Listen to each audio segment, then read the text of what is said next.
The first thing I noticed was the silence. New Year's Day had come, and with it, the kind of snowstorm that swallowed sound. The streets of our small town lay buried beneath a thick, endless blanket of white, the air so heavy with falling flakes that the world felt trapped in a frozen dream.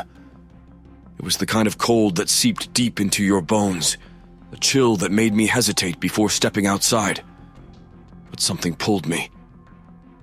The unease had begun earlier that evening, a prickling at the back of my neck as if I were being watched. I told myself it was just the storm, howling wind and the oppressive whiteness playing tricks on my mind. Yet, as the hours passed, the feeling grew insistent, like a hand tugging at my sleeve. I bundled up and stepped into the night, telling myself I just needed fresh air. The streets were deserted, the houses dark. I wandered aimlessly, boots crunching in the fresh snow, my breath fogging in the air. That was when I saw him. The figure loomed out of the storm, barely visible through the swirling flakes.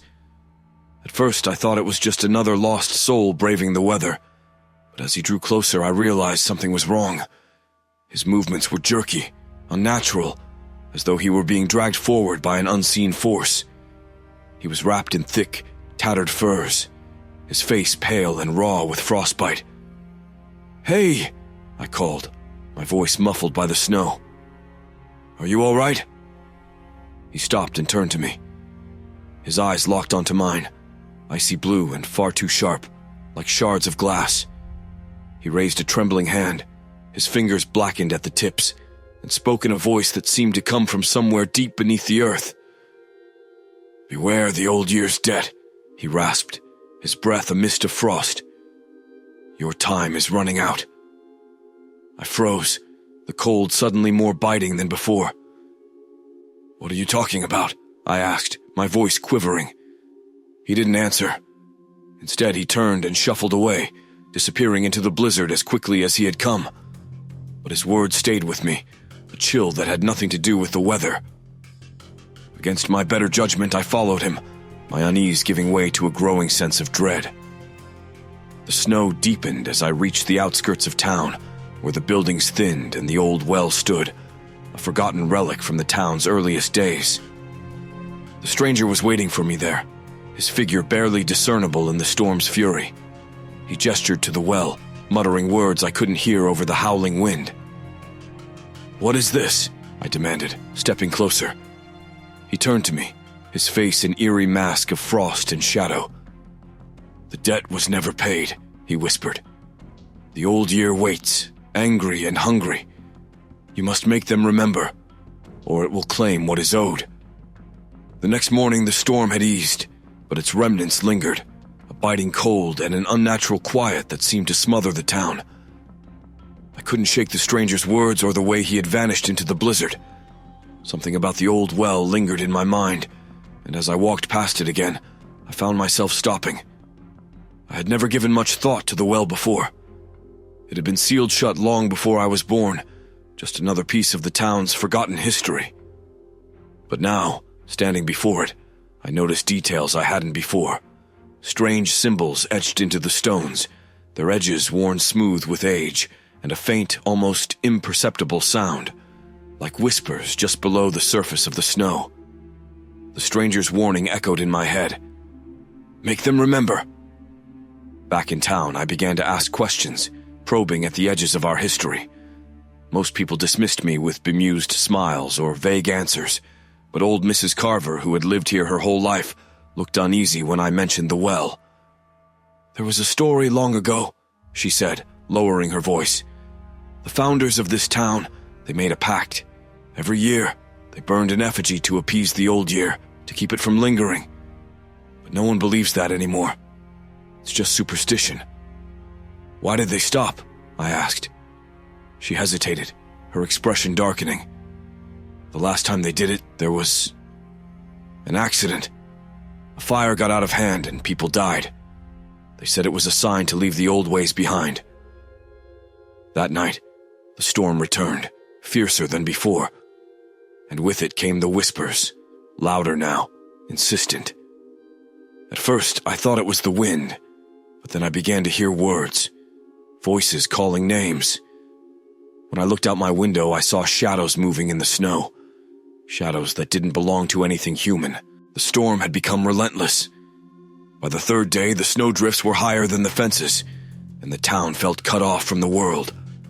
What unnerved me most wasn't the weather, but the way people started to disappear. It began with little things. Footprints in the snow leading nowhere. Distant laughter that stopped abruptly. Then the disappearances became real. Mrs. Carver was the first. She was there one moment, standing in her doorway, warning me not to meddle. I turned to glance at the snow-covered road, and when I looked back, she was gone. The only trace left behind was her door swinging open, snow pouring into the house like a slow-moving tide. The whispers grew louder that night. They didn't just drift on the wind now. They seemed to emanate from the well itself, low and mournful, like the voices of the lost. Sleep was impossible. Every creak of the house felt like a threat. Every shadow seemed to stretch and twist, reaching for me. I returned to the well the next morning, driven by a compulsion I couldn't explain. This time, the whispers weren't faint. They rose and fell like a chant, their words just on the edge of understanding. My breath came in quick bursts, visible in the freezing air as I knelt beside the sealed stones. That's when I saw it. The snow covering the well was melting in strange patterns, revealing those ancient symbols etched into the stone. But now, the lines seemed fresher, glowing faintly in the dim light. My heart pounded as I reached out, brushing snow from the surface. "You feel it too," a voice rasped behind me. I spun around. It was the frostbitten stranger again, his face even more grotesque now, with skin cracked and blackened like frozen wood. His eyes were still as sharp as shards of glass, but something in them had dulled, as if he were being eaten away from the inside. "The old year doesn't forgive," he said, his words like knives in the air. "You can't silence what you've awakened." "What does it want?" I demanded.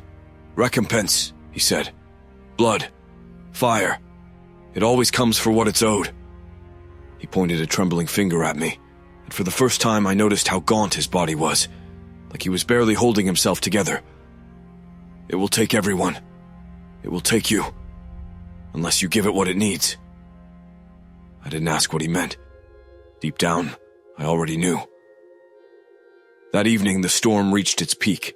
The wind screamed like a living thing, and the snow battered the houses with a ferocity that felt personal. People were vanishing faster now, their footprints in the snow leading to nowhere, their voices echoing faintly as if from the depths of a cave. The whispers were no longer confined to the well. They filled the streets, the houses, even the spaces between breaths. I couldn't shut them out. They told me what I had to do. I built the effigy in my garage, my hands trembling with every twist of straw and cloth. It was crude, but it had to be enough. When it was done, I doused it in kerosene and dragged it to the well, the wind almost tearing it from my hands. The snow seemed to part as I reached the well, the air heavy with a pressure that made my ears ring. The whispers grew into a deafening roar, and the symbols on the stones pulsed with a sickly light. My hands shook as I struck the match, the flame flickering in the wind before catching. The effigy burst into flames, the fire bright against the suffocating darkness. For a moment, the whisper stopped. The wind held its breath. And then from the depths of the well, a sound emerged, a low, guttural groan that made my knees buckle. The fire flickered, then went out, snuffed as if by an unseen hand. Shadows spilled from the well, thick and black, like ink spreading through water. They twisted and writhed, forming shapes that were almost human, but not quite. And then it came. The Frost Keeper. It rose from the well, its skeletal frame draped in robes of snow and ice, its hollow eyes glowing with an unnatural light. Its presence was suffocating, a cold so intense it felt like knives against my skin. "You are too late," it hissed, its voice a chilling symphony. "The debt cannot be paid in ash alone." I dropped to my knees, the cold sapping my strength. "What do you want from me?" I whispered. The Frost Keeper tilted its head, a mockery of curiosity. "Your fire has failed. Your blood will suffice. It reached out with clawed hands, and I closed my eyes, bracing for the end. But instead of pain, there was a flash of warmth, a memory of summer sun, and then darkness. I woke to silence. The storm had passed, leaving the town buried beneath a pristine, undisturbed blanket of snow.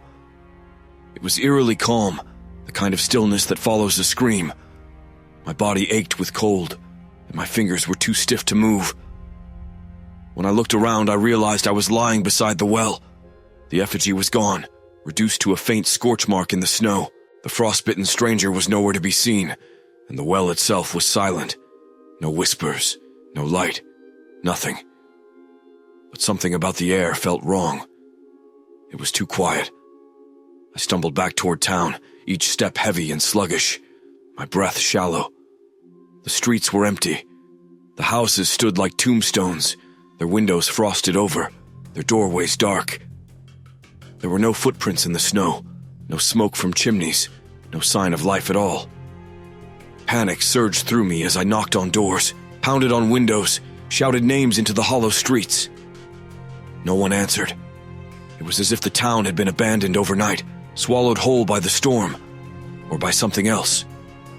I reached my own home, desperate to find someone, anyone, but it was empty too. The kitchen table was set as if for breakfast, a mug of coffee long gone cold. On the wall, the clock had stopped at midnight, its frozen hands marking the moment the old year had claimed its debt. I sank to the floor, shaking, my mind racing. I thought of the Frostkeeper's words. Your fire has failed. Your blood will suffice. And a terrible realization gripped me. I was alive because I was left behind. The Frostkeeper had taken everyone else, their lives traded to settle a debt older than memory. I was the only one who remained, cursed to wander an empty town, haunted by whispers that now came only from within my own mind. That night, I returned to the well, compelled by the same invisible force that had drawn me there before.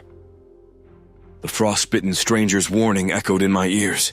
His hollow gaze burned into my memory. The well stood silent and dark, its surface covered in a thick sheet of ice. But as I leaned closer, I thought I saw something beneath, shadows swirling in the depths, faint voices calling my name. I turned away, but the whispers followed me. And deep down, I knew the truth. The Frostkeeper wasn't finished. The debt was paid for now, but the old year would come again. And next time, it might take me too.